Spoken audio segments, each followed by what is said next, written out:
Hi guys, so my guest today is Emma Kestler and we're talking all about food freedom, body image and disordered eating. So for those who don't know, Emma Kestler is a holistic health coach and Reiki practitioner based in New York City. She spent years restricting, binging and following diets that promote fat loss to mold herself into an ideal body. This damaged her hormones and metabolism, and she lost her period throughout the cycle of restrictive eating and yo-yo dieting. She now helps women build healthy new habits around food that don't involve dieting, restricting, and obsessing about food so that they can achieve sustainable weight loss, feel vibrant, energetic, and confident in their own bodies and lives. So in this episode, we discuss Emma's health journey in much more detail and her experience with disordered eating and how she eventually healed from that and her hormone and gut issues. How to manage dealing with health issues, but also not falling into a orthorexic, so health obsessed kind of pattern. Because sometimes you do need to go on an elimination diet for digestive issues or food sensitivities. So it's easy to fall into food fear. Letting go of your identity as being the fit or super healthy friend if this is no longer serving you. And it can be very hard to kind of transition out of that when it's really your identity. And how energy healing and working on emotional health can actually improve your relationship with food and your body. So apologies for some sound interference at the beginning. We were trying to figure out what it was. I think it was maybe Emma's microphone. So it's for the first maybe 10-15 minutes, there's some like crackling noises, but then everything settles down. So hope you enjoyed this episode, and all of the information mentioned will be in the episode show notes. So hi, Emma. Welcome to the Hormones in Harmony podcast.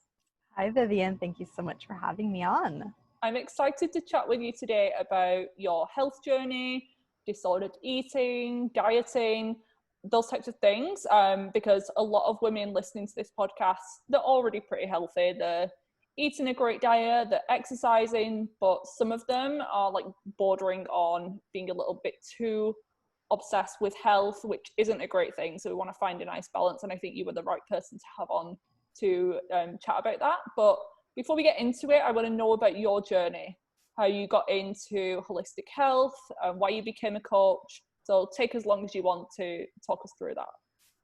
Yeah, so hello everyone. I'm Emma. I'm a holistic health coach and a Reiki healer. I live in New York, and it was a long journey to figure out that I wanted to be a coach and help women with the same things that I struggled with. So I went on my first diet when I was 12 years old. I was quite an overweight child. So, my mother, being a concerned parent, wanted me to go on a diet, as did the doctors, because my health was starting to deteriorate, even at such a young age. So I started exercising, I started watching what I ate, and that was such a pivotal time because adolescence, you're forming all of your relationships and your habits, and I started to lose weight. And then I got a lot of positive feedback from my classmates, from my peers. I was kind of made fun of a lot, as kids do. Kids are really mean. So when I started getting the opposite kind of attention, it just reinforced that I need to be thin in order to be loved, in order to be popular, in order to be accepted from other people.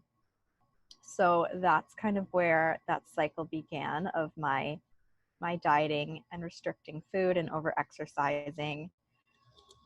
All throughout high school, I counted calories. I would essentially try to match my exercise to what I ate, to the calories that I ate. And eventually, my mom took me to an adolescent specialist where she didn't diagnose me with an eating disorder, but she wanted me to keep a food journal. And, not that I was honest, I still lied about what I was eating. I would eat carrots and raisins all day, and then, I would say I was eating all this food in my food journal. because I was having issues with my period. They put me on the pill at 13 years old, and I was on the pill for about 13 years.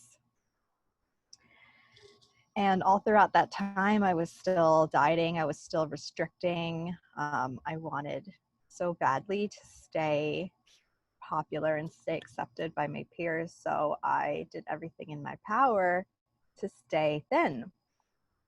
Little did I know that I was damaging my health in the process. And of course, the pill wasn't helping either. But yeah, I was never officially diagnosed with an anorexia eating disorder, but looking back, I know that's exactly what I was dealing with, because you know how they have all of the criteria for an eating disorder. I guess I just didn't tick all the boxes that needed to be ticked. So they were just like, you know, you're fine, you're just a little on the thin side, and just make sure to eat enough, kind of brushing me off, and just take the pill and your period will even out. So that's what I did. And my mother, you know, she didn't know any better. She was just trying to do her best. So I kept restricting all throughout high school. But then what I would do is I would be so hungry, I would come home from school and I would binge. I would just sit on the floor with a spoon and a jar of peanut butter, and I would eat the whole thing. And this was a cycle every single day. So really, really unhealthy. I was really depressed. I was really anxious. I hated my body. I definitely didn't love myself. Just so uncomfortable in my skin. And I just didn't understand why. I didn't know that I had a problem at the time. I kind of thought that everyone did what I did, because that's just what you hear about from teenage girls. Everyone is watching their weight and trying to be thin and trying to have a flat stomach. And it was just very normalized. So I did that all throughout high school. And then when I got to college, I wanted to get into fitness. Being fit and strong was in at the time. So I started working out, I started running, I started doing CrossFit, and I noticed that, wow, I can't keep eating what I've been eating because I have absolutely no energy to do these workouts. So I started a paleo-based diet, and that actually helped me a lot. I started to learn about food. I fell in love with fitness and nutrition. Started, you know, learning that I had certain food intolerances. I wasn't really digesting dairy and gluten very well. So I just started to notice things about my body and how food interacted with me. And then I went from being anorexic to being orthorexic, which again, at the time, I didn't know that I had a problem, but it was to the point where I would so closely monitor every single thing that I ate. I was tracking my macros, and if everything didn't add up perfectly, I felt horrible about myself, and I would eat perfectly all week. And then on the weekend, I would binge on ice cream and cookies and junk food. So it was the same exact thing as high school, just with a lens of health. I thought I was doing right by my health because during the week I was eating, you know, meats and sweet potatoes and berries and nuts. And I was like, well, at least I'm healthy now, right? I'm eating healthy food. But then on the weekend, it was the same thing. It was the same thing of a binge, restrict, controlling cycle. I still hated my body. I had gained a bit of weight. I had gained a lot of muscle. I was definitely healthier, definitely fitter, but my mindset was still the same. I still had the same unhealthy thought patterns around food, exercise, and my body. So I was still really uncomfortable in my skin, and I was still on the pill. I still had issues with my period. I still had mood issues. I always had gut issues. I was always bloated, always, you know, constipated, just always so uncomfortable. So yeah, that continued for many, many years. And then I think when I was about 22, 23, I just decided to get off the pill. I don't even know why. It was just like a light bulb. I was like, I've been on this thing for so long, and I wonder what my body would do without it, because I was starting to learn more about holistic health, and I was reading that it's not so good to be on for a really long time. So I just stopped it cold turkey, and then I didn't get my period for 4 years. So that was concerning, and that kind of led to all of my research on holistic health and learning how to balance my body naturally. And I started looking into certain things. I started learning a lot about gut health and hormone health, and I started experimenting with different diets to see if it would help my gut feel better, because at that point I didn't even care that I didn't have my period. I just didn't want my stomach to be so uncomfortable all of the time, where it was interacting with my daily life. It was affecting how I socialized, how I felt every single day. So I did the low FODMAP diet. I tried veganism. I tried being vegetarian. I tried so many things, and nothing helped. But it was the same orthorexic mindset, where if I could just control what I eat, I'll be happy, or I'll be fulfilled. Or I was still manipulating food to make my body look a certain way, along with being on these restrictive diets for my gut. And I'm sure you know, the low FODMAP diet is very, very restrictive.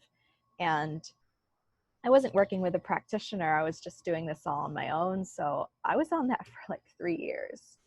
And now I know it's not the best thing to be on for more than a couple of months, because it's so restrictive. It really changes the gut microbiome. So that might have done more harm than good.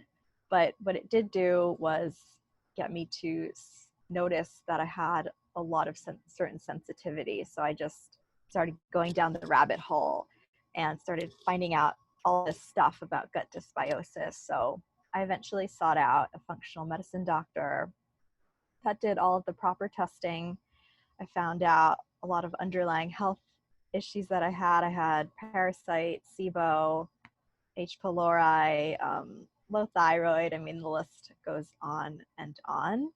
And who knows where that started, the chicken or the egg. I don't even know. But I came to the realization that in order to heal my gut and to heal my hormones, because I still didn't have a period at that time, I had to eat more.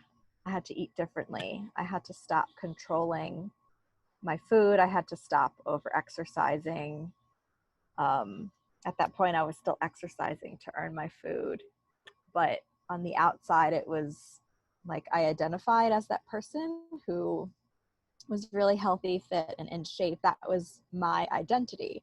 So from the outside, no one knew that I had a problem. I mean, people knew I was very controlling and militant about how I ate, but they just thought, oh, she's just really disciplined, really dedicated about her health and fitness. And it was an admirable quality, you know.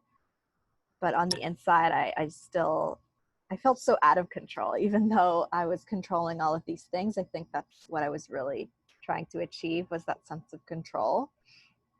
But I realized that I had to let go of that in order to get my health back, because I had just learned so much over the years of researching holistic health and whatnot. And I had to choose between my health and potentially gaining weight. And it was not an easy decision, because it was something I had controlled. I had identified as this,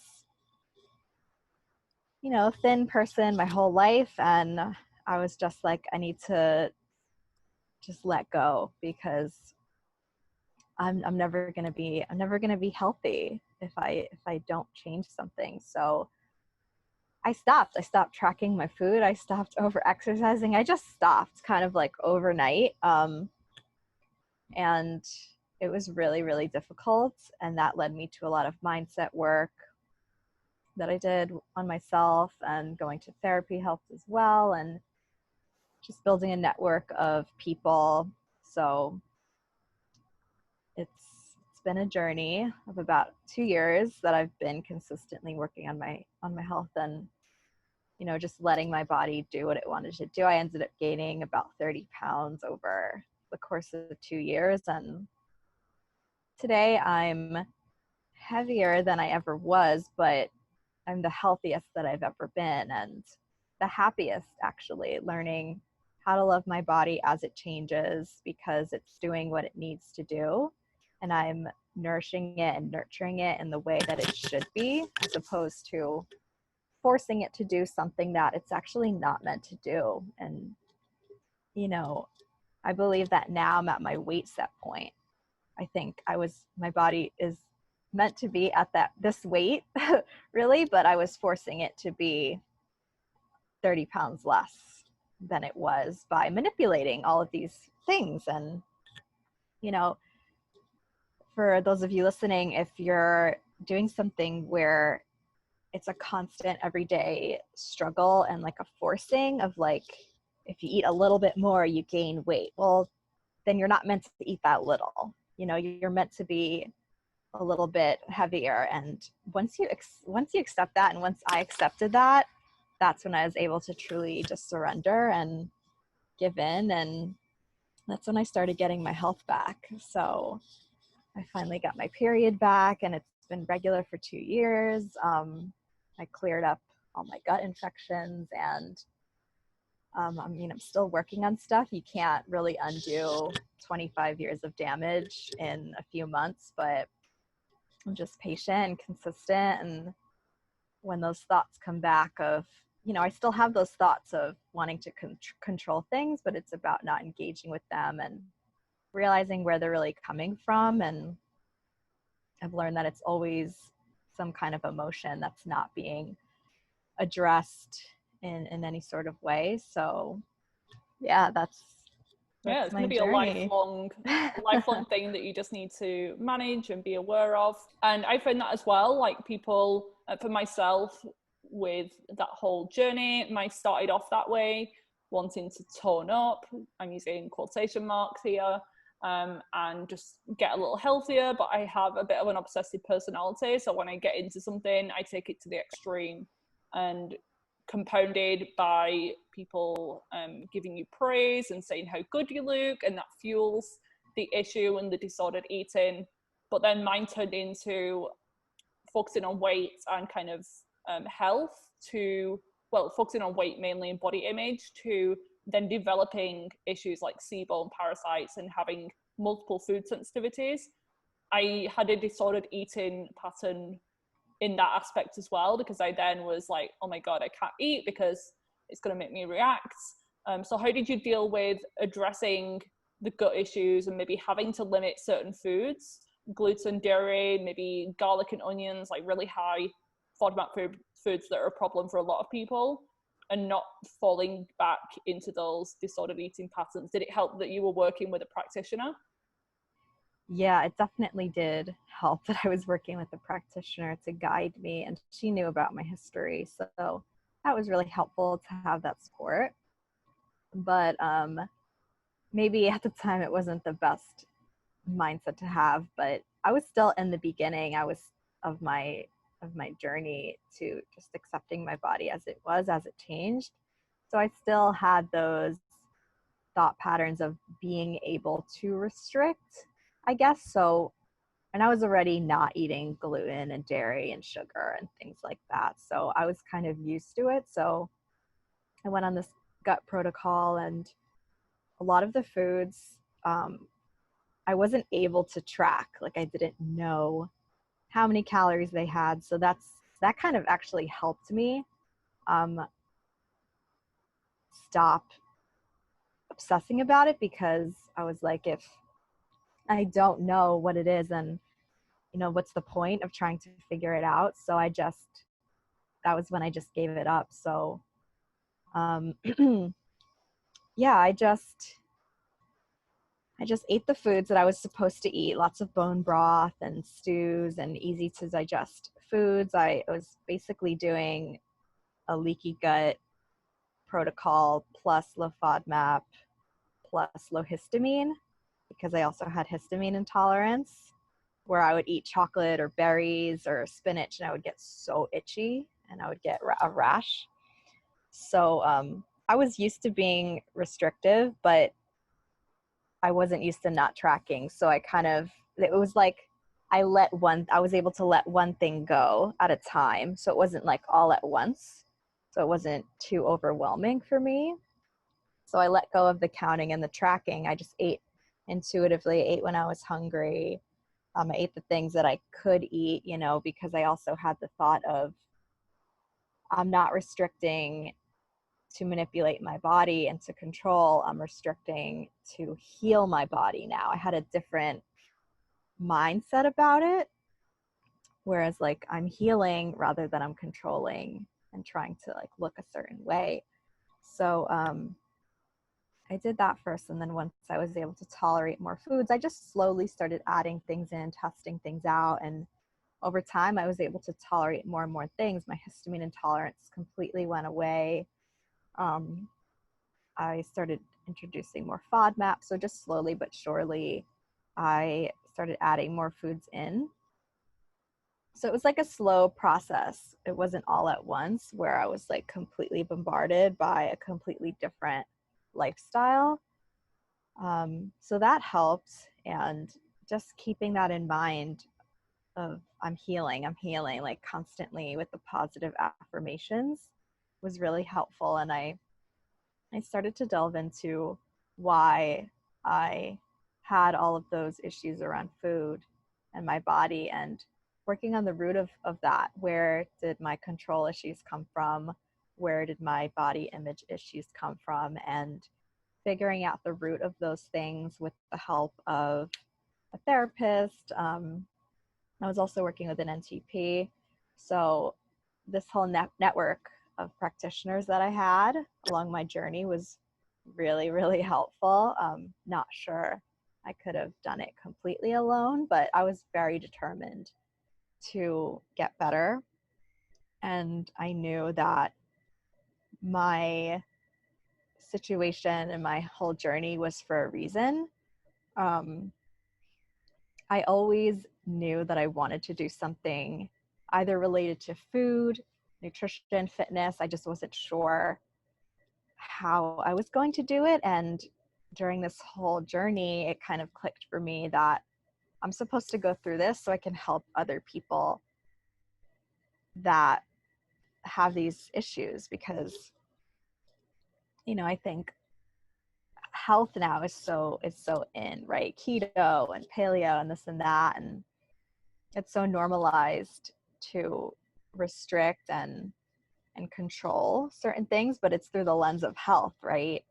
And I think a lot of people in those spaces fall into orthorexic patterns, whether they realize it or not. And I was in denial. I remember when I first heard that term being explained, I was so triggered. I was so angry. I was like, that's not me. I'm just healthy.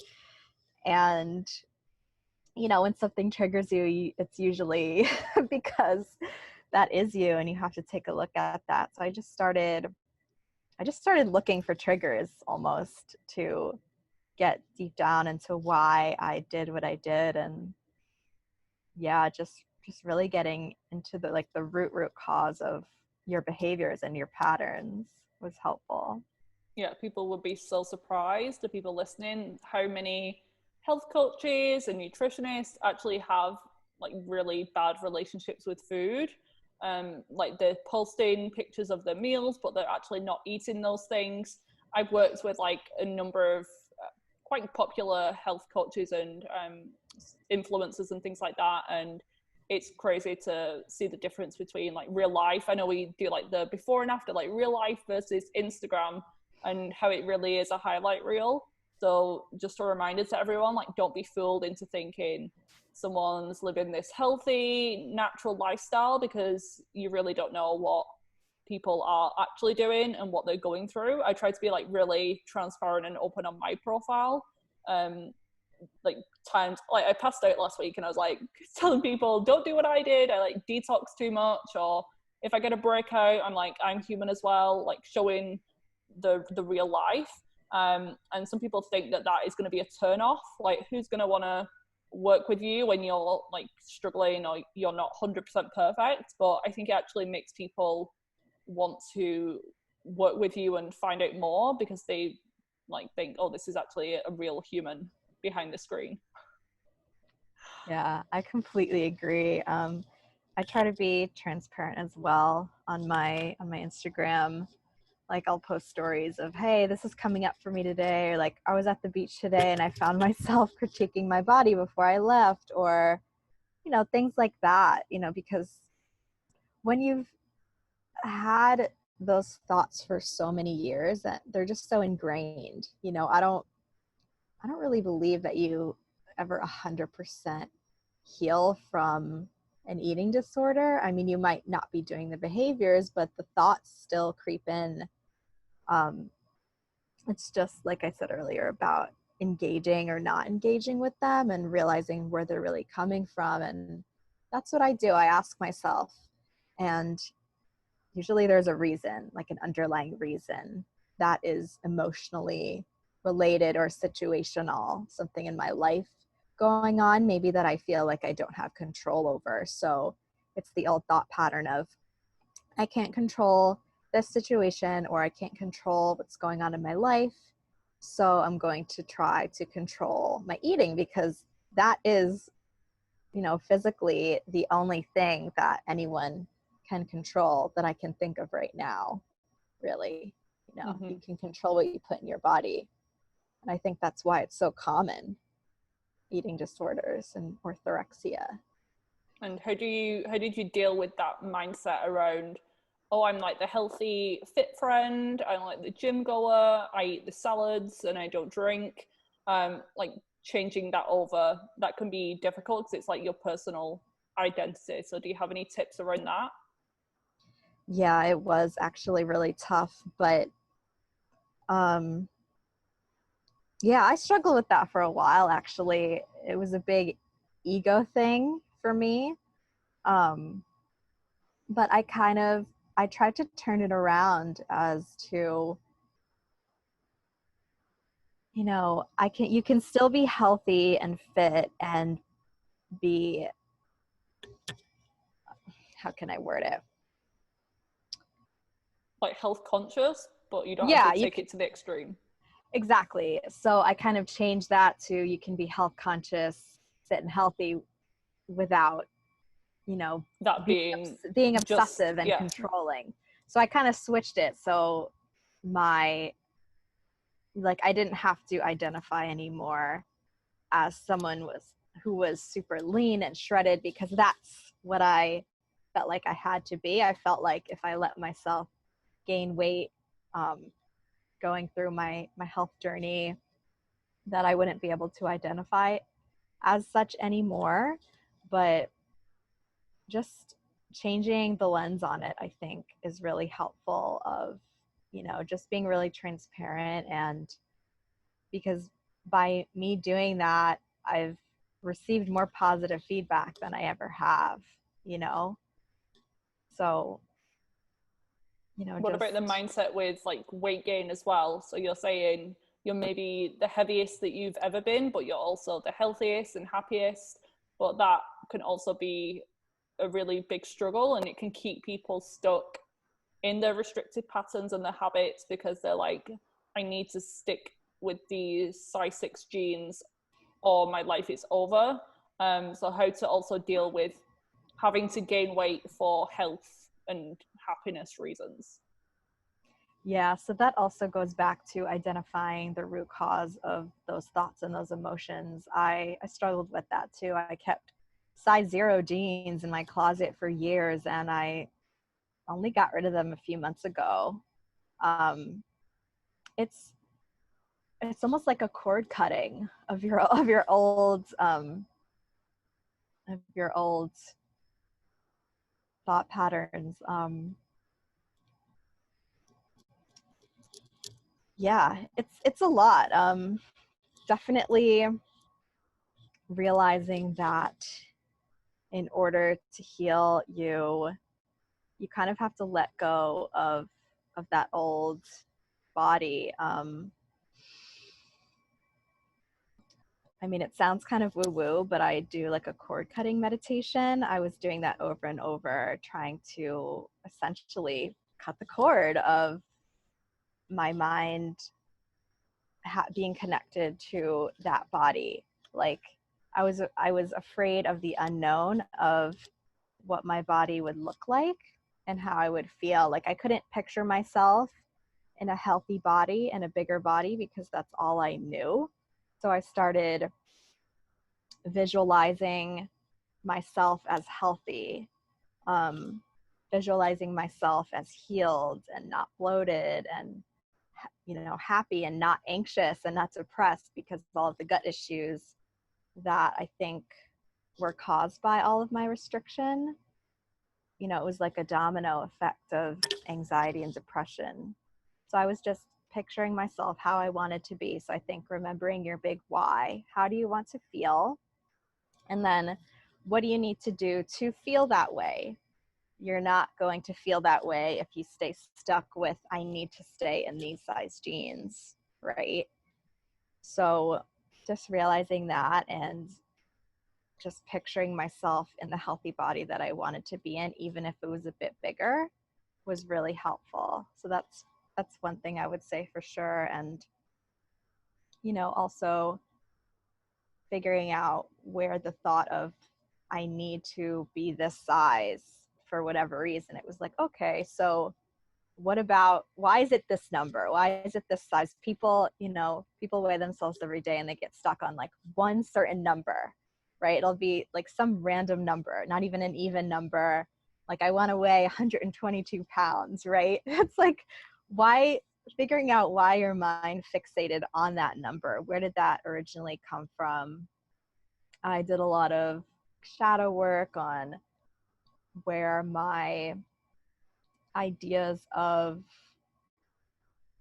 a body that looked good came from, and usually that comes from childhood or your upbringing or who raised you. Essentially, my mom was always into health and fitness, was always trying to be thinner and leaner with a flatter stomach. She went to the gym and had a trainer and would drink, you know, those V8 juices in place of meals, you know, in the name of health. So she was trying to show me, you know, how to be healthy, but that's all she knew. So she did her best. So I realized that a lot of it came from my mother always being on some kind of diet or some kind of thing for her health. So, you know, going way, way back and figuring out where those thoughts came from. And, you know, that was really helpful too. Yeah, those are like the two biggest things. And I even that found helped. like a journal the other day when I was like, the other week when I was clearing out my stuff, getting ready to move. I found this journal. I was like, oh, what's this? From 2007. I can't remember. I can't do off the top of my head how old I was. Maybe like 13, 14 at that point. And it was like a food journal. It was like absolutely terrible. Like, I was thinking I was healthy. I was doing like bran flakes with skim milk, and then I was having Nutella on like 2 pieces of whole wheat bread, thinking that I was being healthy because it was like lower calorie. And then I'd have like a plain chicken salad, like grilled chicken breast with iceberg lettuce. Yeah, I don't know what was going on at that moment, but I'd also made a note of, and I actually remember doing this, I think I was watching America's Next Top Model, and they were doing like measurements of the model. So I wrote down as like a goal the chest, waist, and hip size of the model, and I was trying to get to that. This is like a 6'5" tall, slim goddess woman, and I was like trying to fit my body into that. I'm pretty tall, I'm 5'11", but somehow I thought I could manipulate all of my different measurements to fit that. Obviously I failed and the diary ended shortly after that point, but that's crazy, isn't it, to think, and I never thought that I had these thoughts at that age. I thought that my body image and health focus became like when I was 17, 18, but looking back, I must have been in high school, like 13, 14, which is crazy. So that's like shocked me when I found that, but I actually remember sitting down and writing that diary. I can't believe it. What are your Wow. thoughts on like social media though? Because there are blessings and it's a curse at the same time. Like we're able to connect with women and help them and give this information and education, but it's also a double-edged sword with the whole comparison trap. So how have you navigated that world? Yeah, for sure. I relate to all of that. That's the thing. I think social media leads a lot of women to compare, like you said, their body or their goals to someone else. They'll see someone and they look a certain way and they think, I want to look like that, right? Hashtag body goals. But their body is not your body. They have different genes, different hormones, different lifestyle. Like you don't know anything about their life. If you don't know anything about how they sleep, their stress level, nothing at all, right? Completely different to you.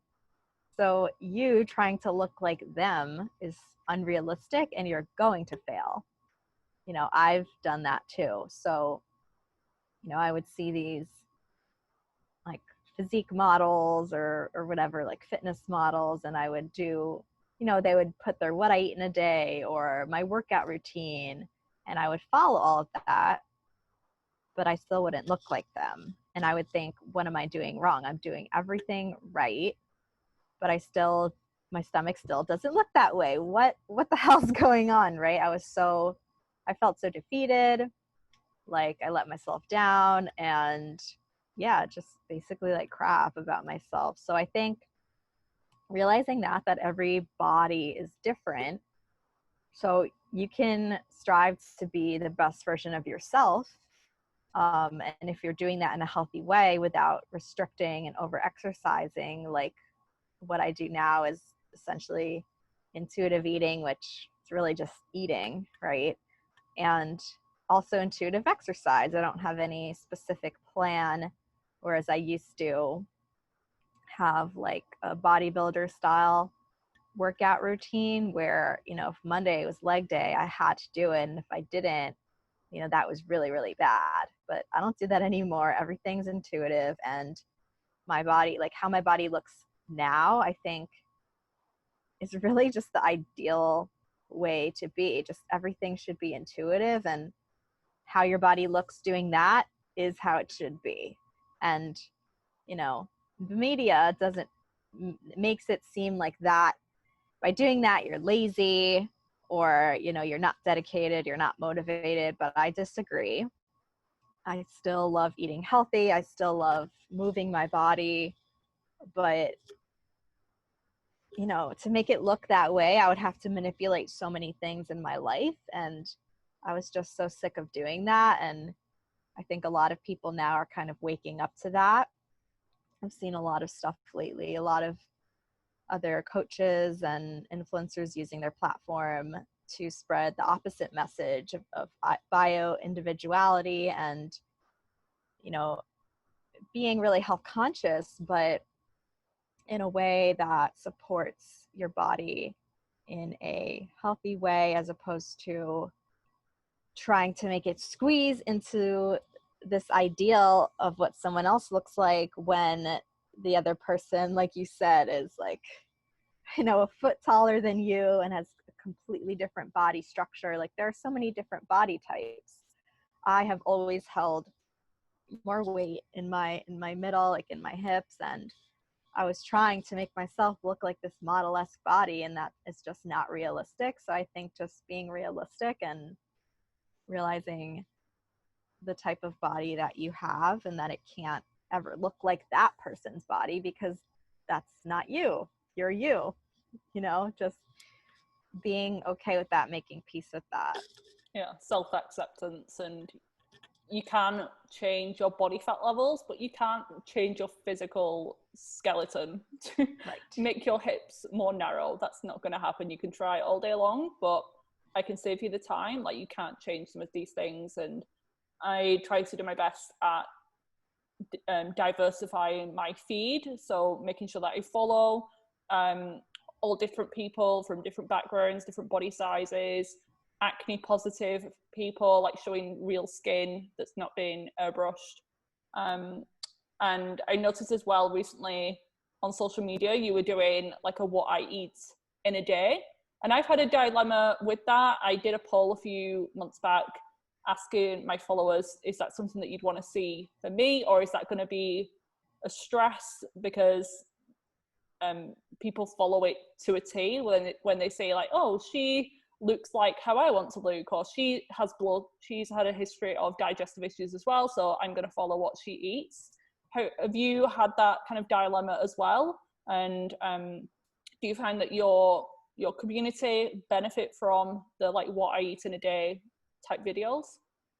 I feel like they do benefit because I frame it as this is my version of food freedom, right? I'm essentially a food freedom coach. So like this past Wednesday, I did what I eat in a day, what I do what I eat Wednesday. So what I eat Wednesday, beach edition. I went to the beach. So I had breakfast at home and then I bring a bunch of stuff to the beach and then I come home and I have dinner. So it was a very busy day, you know, in the morning and in the evening. So it was like, what do I eat intuitively when I don't have that much time to cook and when I'm out and about, right? I'm not home to cook all my meals. You're at the beach. Obviously, you can't have a big spread with like a steak and potatoes and vegetables. So bring a little convection oven. yeah, I mean, some people go crazy, but I'm very simple. I don't like to carry a lot of stuff. So I feel like I just post my version of food freedom. Like, this is what I ate for breakfast. That's what I craved. Kind of, you know, showing also the volume of what I eat. Some days I eat more than others. You know, even showing, like, I talk about how I don't tolerate dairy, but this past Wednesday, I just felt like having some dairy. I just felt like trying it out and seeing what happened, and just showing, you know, my version of food freedom. And, you know, you can get to that too, rather From than what I like, saw, it's pretty different from the like fitness YouTubers who don't really have any knowledge on nutrition, where they're just eating like hardly anything, like a green juice for breakfast, then they're going working out for 3 hours, and then they eat a salad as their post-workout snack. So your meal was like obviously balanced and nutritious, and like quantity wise a lot more of a realistic, healthy version. So yeah, totally agree with that. I'm just nervous that if I start to do that, there's going to be a day that I don't eat as much food because I'm rushing around, and then you start to feel like people think you're under eating. So yeah, people have been asking me to do it. I might do just kind of a one-off to show what's on my plate, because at the same time I also want to give like evidence backed, like this is what nutrition is, compared to other people who have like no idea and they're just making it up as they go. right. That's my little double-edged sword at the moment. But you're I'd inspiring like to me, see it. and yeah, we have a similar way of eating as well, just real food, like nutrient dense, not being scared to eat a lot of food, because as women we're taught, oh, you need to have these tiny little portions and eat like a bird. I can see you're getting frustrated, so tell me a bit about your thoughts on that. Yes. Oh my goodness. This is something I struggled with for so long. So I've always had a huge appetite. Even when I had an eating disorder, I still ate more than a typical eating disordered person would, I think, which is why probably a lot of people didn't know I was struggling, and why I was never officially diagnosed, because I wasn't skin and bones, because I just always had a bigger appetite regardless. So, and especially after I stopped restricting, my appetite went crazy. I was so hungry all the time, never stopped eating, and that's leveled off quite a bit now. But, you know, I like, why do we have this idea that men need to eat more than women shouldn't be all that hungry? But if you think about it, we need to carry a baby, so we need a lot of energy, like regardless of if we are currently or not, right? Our bodies are constantly preparing for that potential.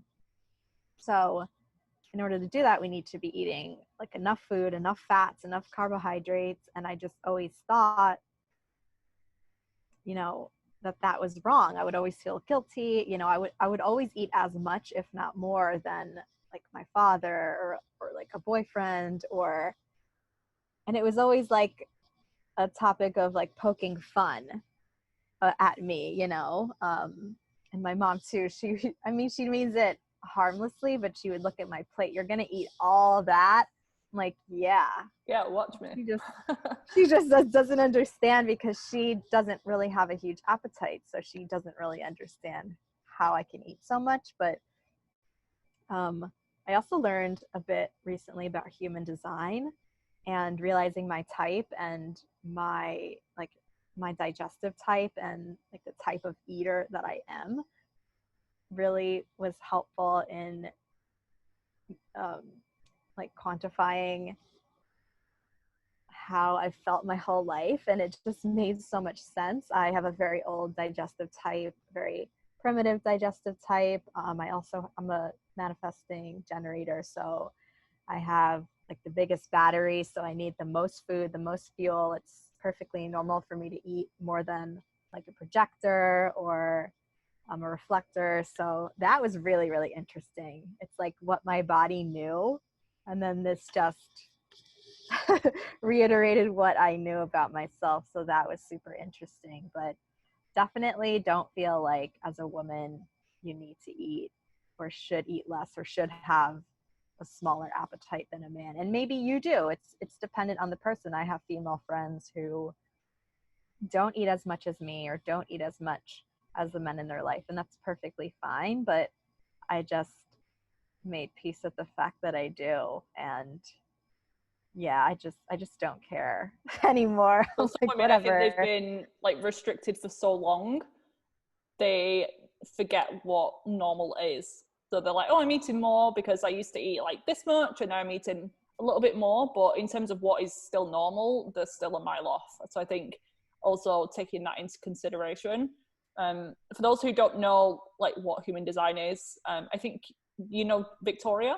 Yes. Yeah, so I had her on the podcast recently. It's episode number 77, and we touched on my digestive type. Mine was like eat mainly at night, which I've not tried it yet. I thought I'd give it a go, but to me, I don't know if that's gonna work. From what I've learned, I don't know, it could be like the miracle change if I started doing that. So eventually I'll give it a try. But yeah, for those who don't know what human design is, I thought I'd refer them to that podcast. And I'm a generator. So from what I took away from that, I need my food to be enjoyable. Like if there's a meal in front of me and I don't like it, then I shouldn't eat it. It needs to light me up and give me energy, make me feel good. So yeah, I think people are gonna benefit from that episode, just finding out what type they are, what that could potentially mean for them, because I love looking at the energetic side of things as well when it comes to health. You mentioned previously about how you now are an intuitive eater. I think ultimately that's the goal for everyone, trying to transition away from the dieting mentality. I believe that there is a time and a place for food elimination diets, and dependent on the person, but I do find things can be useful temporarily while you're trying to address a health issue, and I think you're on the same page with that as well. But how can someone learn to become an intuitive eater if they have, for example, a history of anorexia, or they have a chronic candida or yeast overgrowth, or the appetite is completely suppressed because of hypothyroidism and chronic stress? Yeah. So that's a tough one to navigate. It's dependent on each person. So, for instance, with something like candida or SIBO or parasites, right? Typically, it would be a lower carb approach. With someone that has a history of restrictive eating, that can be a little bit tough because it just seems like another controlled diet or another restrictive thing, which can do the opposite of what they really want to do. So yeah, I think with that, like I said earlier with myself, changing the lens of I'm eating this way to heal my body and it will support me in the end, as opposed to I'm doing this to control and manipulate how my body looks. Um, so yeah, there definitely is a time and a place for certain dietary protocols.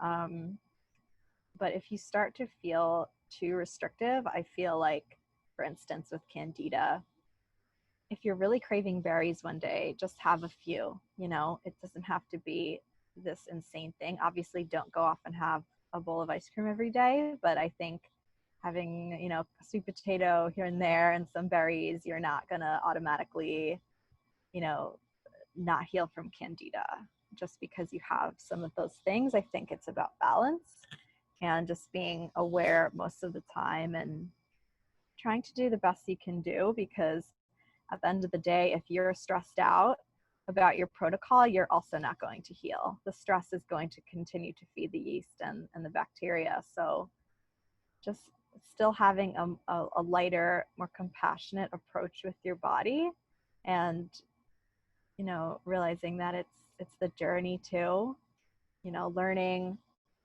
what foods do and don't work for your body, I think is really helpful for intuitive eating. Also, there's a time and a place for elimination diets. I had to do that too.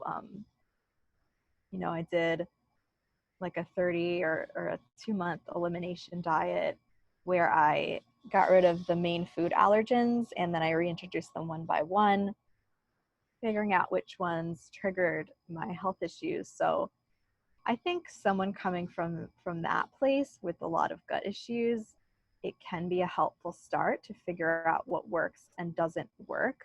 I think gluten and dairy is a really common one for most people, but for some people it doesn't bother them. And I think, you know, if you tolerate those things, you don't have to eliminate them. So I think number one is learning what works and doesn't work for your body, because then you can start to intuitively eat, you know. So that would be the first step, I think. And once you get past the experimentation, then you don't really need to be restrictive anymore.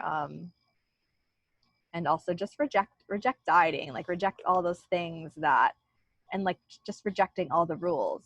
Like, you know, you can't eat past 7 p.m. You can only eat carbs at breakfast or after a workout, you know, you should only eat this many calories, like all of these rules that are absolutely endless.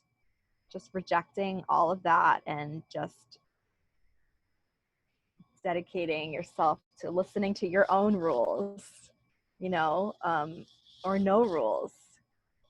Just reject that diet mentality that the media drills into our heads from a very young age, and learning to just love and accept your body as it is and as it changes, and just body acceptance, body positivity. But there's another side of that, which I disagree with a little bit, in the body positivity space of, you know, just eat whatever you want as long as you love your body, that's fine. But I don't really believe eating junk food and fast food every day is body positivity. I think that's really harmful. So just having a balanced approach, like an 80-20 or a 90-10 approach to eating. Like, I just try to eat whole, unprocessed foods most of the time. I don't label myself as any specific eater, and, you know, you shouldn't feel like you need to label yourself. When I was eating a paleo diet, I wouldn't allow myself to eat any lentils or any beans or rice, you know, because that's not paleo, right? But now I eat those things and I'm still healthy, you know, because all of those things are still whole, unprocessed foods. It's about like learning if those work for your body. I wasn't always able to digest legumes, but now I am. So if that is something that you tolerate, just because it doesn't fit under a certain criteria of whatever diet or style of eating you want to adhere to, that's not a bad thing. I think any food that is whole and unprocessed is fine. It's just realizing what works and what doesn't work, and just staying away from those things that kind of hijack your brain, like the sugars and the processed foods, the packaged foods, and yeah, would be my tips.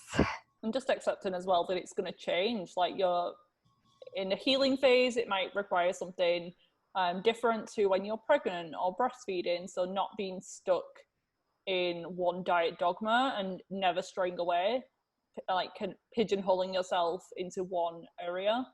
And I'm glad that you touched on the point of the tipping scale, like being restricted and very health conscious, borderline orthorexic, versus being obese, not taking care of your health, eating whatever you want. But if someone says, oh, I love my body, is that really a positive thing? So I'm with you on that one as well, that there is a kind of balance that needs to be had. And I don't also agree with the promotion of being unhealthy and being obese in some situations, because we know that that's harmful in so many ways, increases risk of certain types of cancer, and there's no denying that. So yeah, I'm glad that that was mentioned as well. Lastly, before we finish up, I wanted to ask a bit more about the energetic side of things. So you were saying about the cord cutting before. I'm guessing that's kind of in that practice as well, but you're also a Reiki practitioner. So how has that helped you, and how do you now help other people overcome some of these mindset and limiting beliefs and health issues with these modalities? Yeah, so what Reiki does is there's energy is everywhere, right? You can't see it. It's not something you can touch, it's tangible. So I feel like that's what makes my coaching unique. I incorporate Reiki with all of my clients and my coaching packages. It's a non-negotiable. So what it does, it works whether or not you believe it.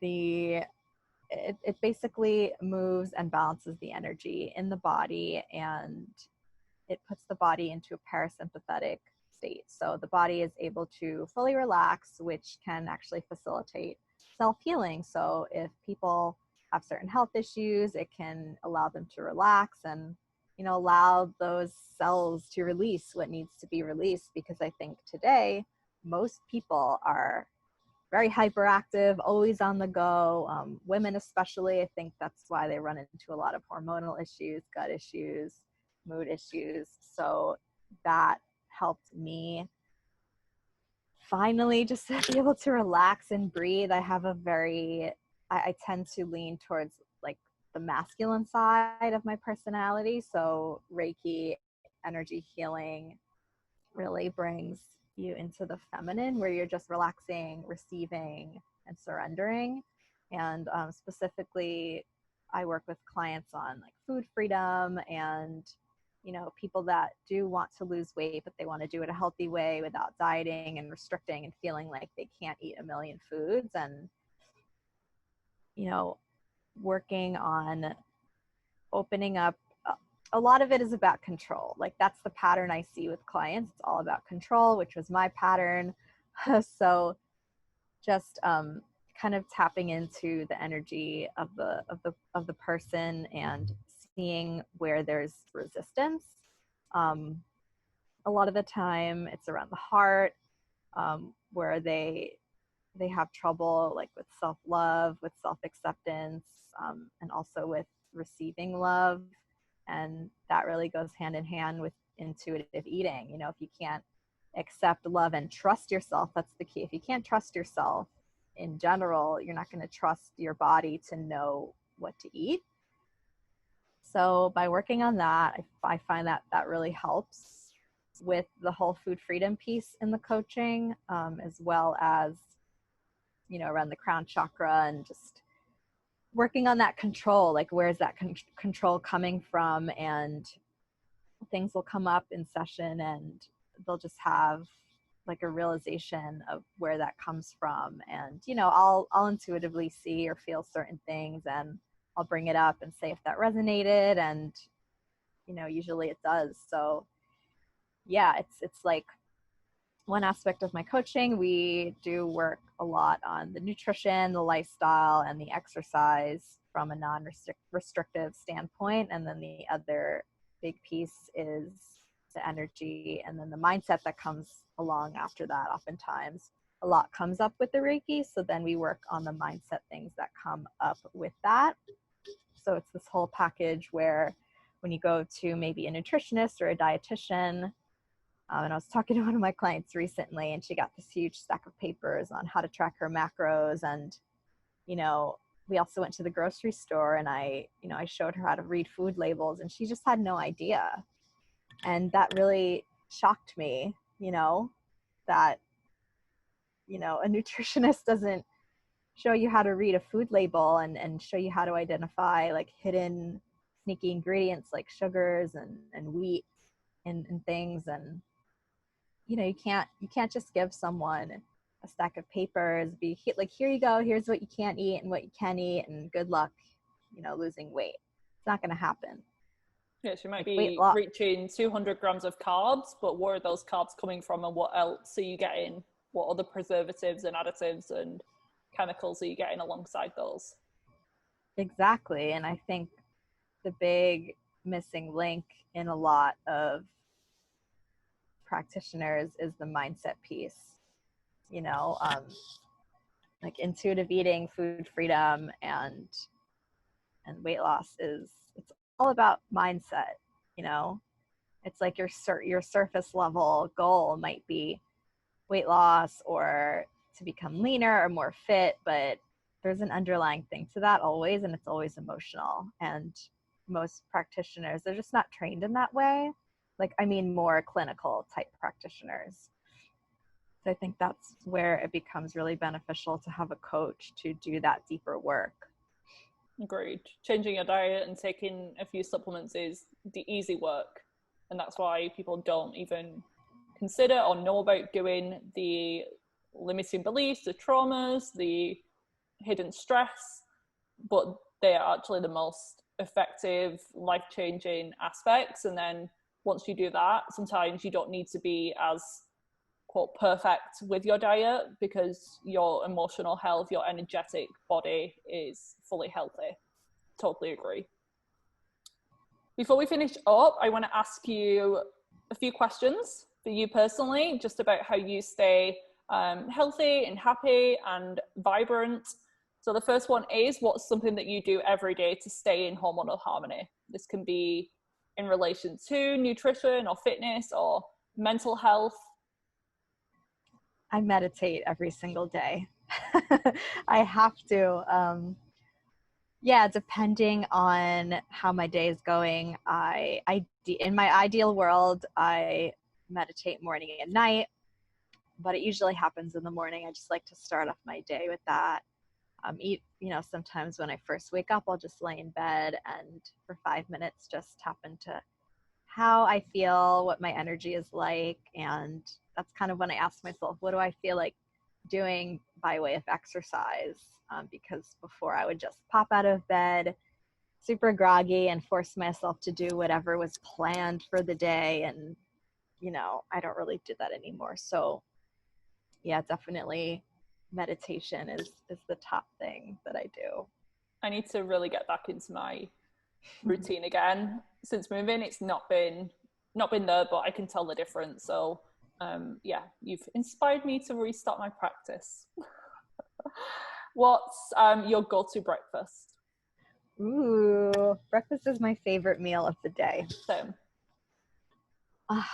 It changes all the time. Honestly, I have two things that I go for. I either do 3 eggs with avocado and some gluten-free toast, or I'll do oats with, I don't know if you know New Zest, the protein, the pea protein. I do that. Yeah, it's so good. I mix that with almond milk and I top it with like almond butter, cacao nibs, coconut, chia seeds, all the fun stuff, and loads of cinnamon. Those are delicious. I love the New Zest. That's my favorite pea protein brand. Is there a book or resource on this subject that you want to point the listeners towards? Yes, the book Intuitive Eating by Evelyn Tribble. Great. And lastly, where can people find more from you online? So your website, your services, social media? I'm mostly active on Instagram, which is Emma's_remedy. And I also have a website, emmasholisticremedy.com. So on Instagram, you can just shoot me a DM about any questions you have. There's also a link to a discovery call where we can chat about potentially working together if we'd be a good fit. Amazing. Thank you so much, Emma. I know people are really going to benefit from this and will want to get in touch. So I will include all of your links and information in the episode show notes. Thank you so much. It's been a pleasure chatting with you.